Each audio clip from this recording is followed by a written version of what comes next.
In 1 year, I have gone on 64 first dates. Hi, my name is Devin and welcome to my very chaotic dating life. I'm coming up on my 1 year anniversary since I started dating in San Francisco, and by now I guess you could say I'm a bit of an expert, so I've compiled a list of things that I have learned since dating in San Francisco. Number 1, everyone here is kind of career focused. The first question that I typically get is, what's your job? And my friends and I have coined the term tax bracket dating, which basically means that people don't date outside of their tax bracket.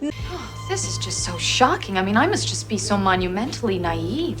You are. As someone who was sentenced to live in the San Francisco Bay Area for 5.5 years, I can openly say that this woman is absolutely correct. The first question you will be asked by these folks is what you do for a living. And if it's not a tech, law, or finance job, most of these folks will be at a loss for words and will not be able to carry the conversation anymore. They'll try, but they'll either quickly lose interest or shift the subject to meaningless politics or cultural issues that have no bearing on life itself. I once had a Bay Area woman try to convince me for 45 minutes that I was misogynist because I refused to accept that Pluto wasn't a planet. And that's one of my more tame adventures, mind you. Number 2, people here have a lot of hobbies. So join a book club, a running club, a dodgeball league, if you want to meet people, friends included. Number 3, speaking of friends come first here. Since there are so many transplants, your friends become your family. So if you're dating someone and you meet their friends and they don't like you, bye-bye. Again, that's also true. Bay Area people are kind of weird when it comes to their hobbies, and I don't know if it's the price of the real estate or just the smug sense of entitlement, but when I was there, tightrope walking was about as big of a deal as impromptu capoeira practice sessions. I also saw a woman walking around with her pet toucan in the middle of February, and I don't know if this counts, but Bay Area folks take their brunch hobby way too seriously. If the Bay Area were to start up a brunch league, the sheer minimum amount of bottomless mimosas required to make that happen would all but guarantee that those matches would get bloodier than an East Bay public toilet.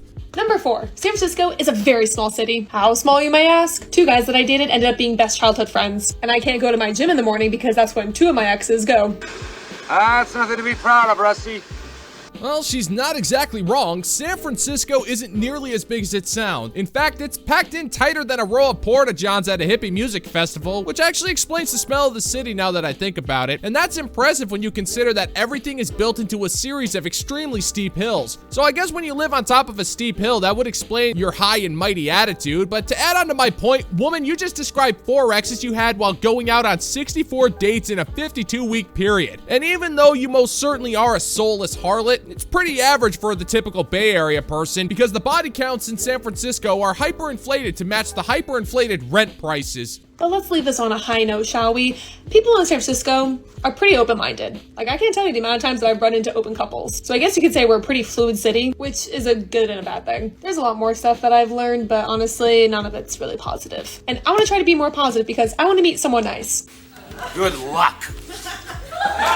I hate to break it to you, woman, but you went on 64 dates in 1 year, and you did it because of a stupid challenge. You could have found yourself a decent guy in even a cesspool like San Francisco, but that wasn't your goal. Your goal was to have an arbitrary number of dates within an arbitrary period of time, and look where it got you. You have an inappropriate number of exes, and still nowhere close to actually having a healthy relationship. Now, unlike her, I could actually end this segment with a few positive things about my time in the purgatory of the Pacific. Some of the best food I ever had was in the Bay Area. Burgers, donuts, even straight up legit Mexican food. Damn good chow if I do say so myself. And it's kind of a bummer that you can't get It's ice cream sandwiches anywhere else in the country besides San Francisco. San Francisco, though caked in filth, still sports some amazing views from the hilltops, and I did meet some really nice people before my sentence ended, and the Pacific Pinball Museum of Alameda was so glorious it would have brought a tear to even the eyes of Skeeter himself. That didn't stop me from fleeing in a balloon as soon as I caught wind of my parole, but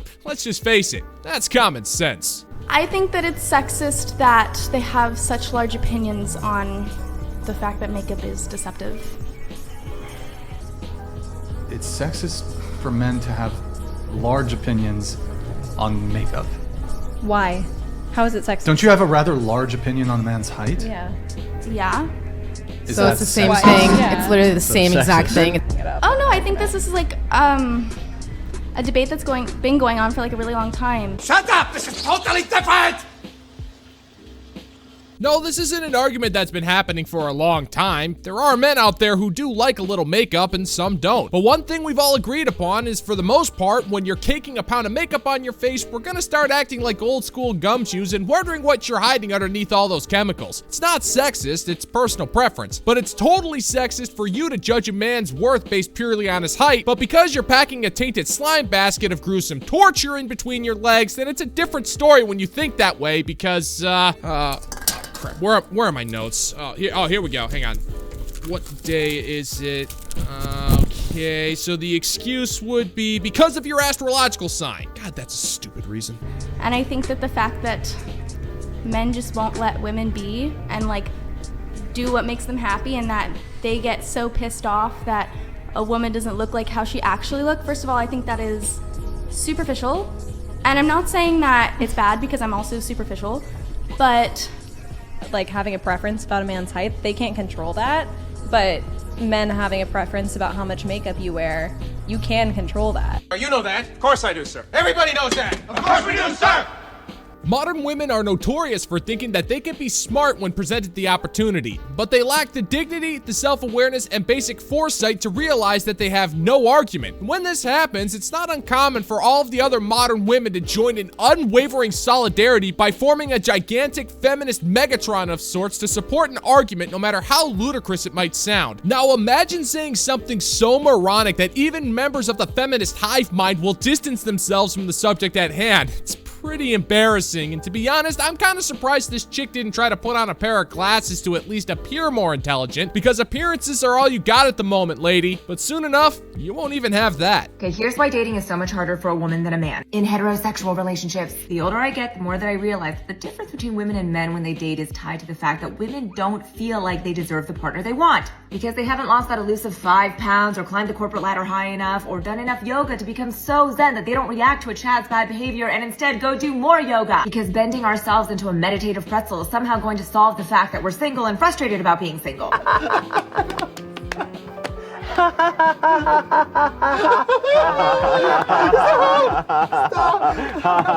Translation: I'm in my 30s and I refuse to admit that I completely screwed up my life. I thought my terrible decision-making skills, based purely on emotion, would lead me to a happy life with lots of money, riches, and wealth. Instead, it led me to a life of emptiness, loneliness, and a nasty case of herpes that I'll eventually proclaim on TikTok with an inappropriate amount of pride. However, because I believe that nothing is my fault, I will still blame men for not wanting me because they are not perfect enough for me. And I'm gonna use this as justification to angrily rant about yoga. As far as I can tell, heterosexual men rarely feel like I'm not good enough for the woman that I want, and instead mean I want to go find a better woman than the one that I have when they tell you that I'm not ready for a relationship. Translation: Chad is a meanie, dumb, poopy butt face. I wanted him because of his Herculean good looks, his ample bank account, and his confidence when driving a nice car. And I thought through the classic 1-2 punch of easy access to my wretched box of unsanitary blunders and relentless nagging, he would give in and finally give me the commitment to which I felt entitled. But because that doo-doo head wouldn't commit to me, I find myself in a dating market where nobody wants me. And instead of taking any accountability for this, I'm just gonna blame the men because I refuse to live in a world where anything is my fault. And while I'll always advocate for self-improvement, it's also totally okay to love who you are even if you're not where you want to be, because the best version of yourself is not the only version of yourself that deserves a beautiful life. So if all you do today is watch this video and then go eat a tub of cookie dough and then try to make yourself feel better that at least it was vegan cookie dough, then realize that this version of yourself still deserves the man who loves and respects you, because the best version of yourself is the honest version. Cheers.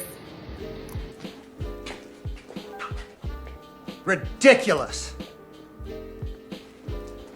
Translation: I shouldn't have to do a thing to make myself desirable to men. Men should just flock over and fawn over me regardless of my terrible attitude, my entitled sensibilities, and the fact that whenever I get stressed out, I buy incredibly expensive junk food and eat it as comfort to deny the fact that I have doomed myself into a life of complete and utter solitude because I refuse to lower my unreasonably high standards. And even though I have nobody but myself to blame for the mess I currently find myself, it's just gonna be easier to blame all of the men while I seek comfort in junk food and social media validation, while I deny the reality that by doing this, I am only burning what precious few bridges I have left in the dating market. On a scale of 1 to 10, how close am I?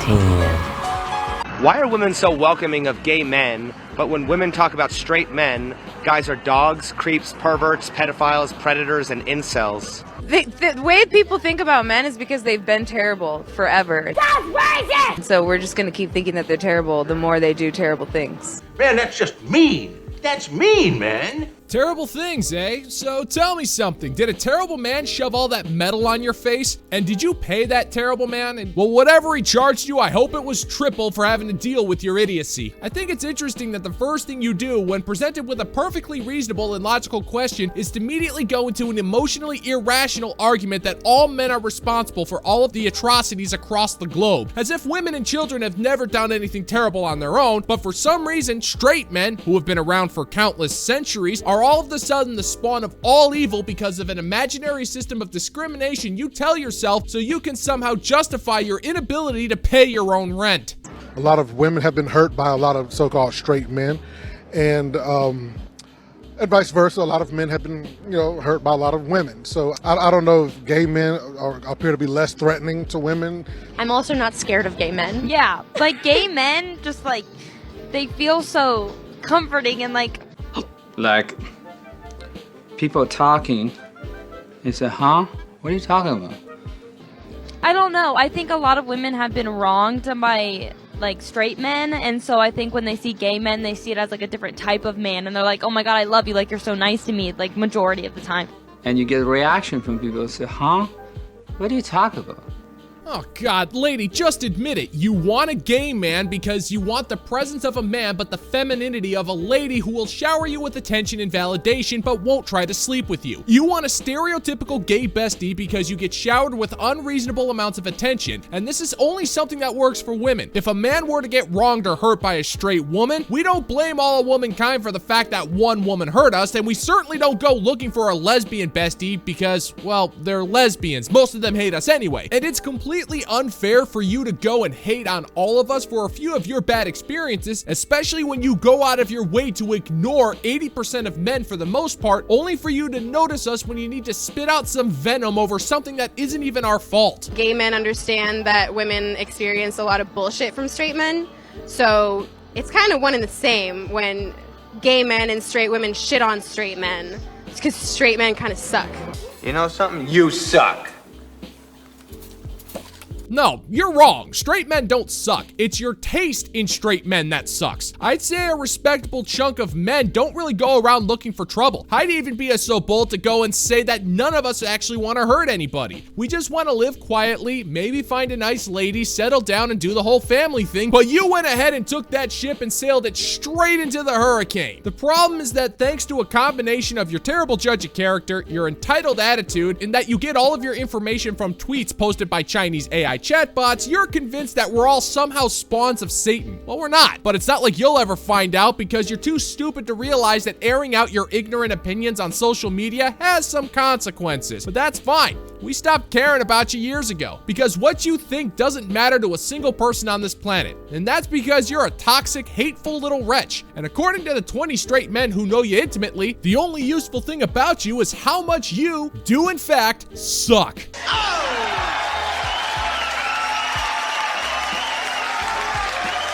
And that is going to do it for today's video, gentlemen and gents. And as always, if you find that my particular brand of comedy is bringing you to the brink of laughter, then why don't you scroll on down and click that like and subscribe button, ring the notification bell, leave a comment, and let's give the good old-fashioned middle finger to the YouTube algorithm. Thank you so much for checking out the new video, and until next time, peace out, homies.